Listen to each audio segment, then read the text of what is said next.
Hi friends, இன்றைக்கி Dindigul mutton biryani எப்படி பண்ணுறதுன்னு பார்க்கலாம். மாஸ்டர் செஃப் சிக்னேச்சர் ரெசிபி தான் பண்ண போகிறேன். 2 டேபிள் ஸ்பூன் தனியா, 1 டேபிள் ஸ்பூன் சீரகம், 1 டேபிள் ஸ்பூன் சோம்பு, 1 டேபிள் ஸ்பூன் மிளகு, 10 முந்திரி, 6 ஏலக்காய், 6 கிராம்பு, 2 ஜாதி பத்திரி, 2 நட்சத்திரா சோம்பு, 1.5 டேபிள் ஸ்பூன் கல்பாசி, 2-3 பிரியாணி இலை போட்டு நல்லா அரைச்சி வச்சுருங்க.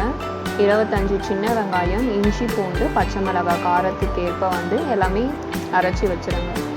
ஒரு பேனில் தேங்காய் எண்ணெயும் நெய்யும் சம அளவு எடுத்து நல்லா ஹீட் பண்ணதுக்கப்புறமா வெங்காயத்தை அரைச்சி வச்சதும் இஞ்சி பூண்டு பேஸ்ட் எல்லாத்தையுமே போட்டு மீடியம் ஃப்ளேமில் வச்சு நல்லா வதக்கிடுங்க. வதக்கினதுக்கப்புறமா 1 டேபிள் ஸ்பூன் காஷ்மீரி மிளகாத்தூள், 1 டேபிள் ஸ்பூன் மஞ்சத்தூள், தேவையான அளவு உப்பு போட்டு நல்லா கிளறி விட்டுடுங்க. கிளறினதுக்கப்புறமா 1/2 கிலோ மட்டன் 10 விசில் விட்டு வேக வச்சுருக்கேன்.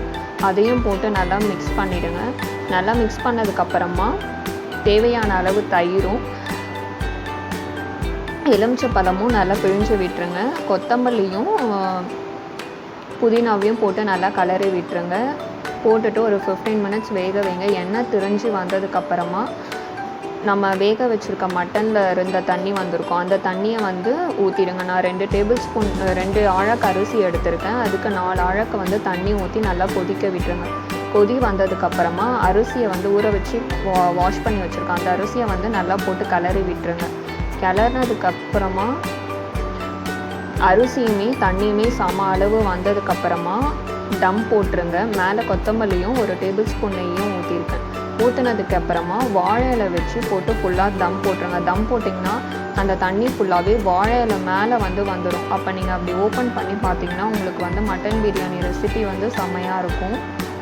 தம் போட்டு மூடிடுங்க. தோசைக்கல் மேலே வச்சுட்டு மீடியம் ஃப்ளேமில் 20 மினிட்ஸ் கிட்ட நீங்கள் இது பண்ணுங்கள். 20 மினிட்ஸ் கிட்ட நீங்கள் இது பண்ணிங்கன்னா தண்ணி ஃபுல்லாகவே ஃபில்டர் ஆகி வந்துடும்.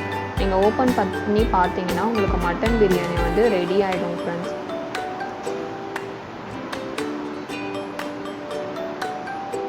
நீங்கள் சர்வ் பண்ணும்போது குழந்தைங்க எல்லாருமே காரமும் எல்லாமே கரெக்டாக இருக்கும். எல்லாருமே விரும்பி சாப்பிடுவாங்க. தேங்க்யூ. நெக்ஸ்ட்டு ரெசிபியில் என்ன வீடியோன்னு நம்ம பார்க்கலாம். Thank you friends.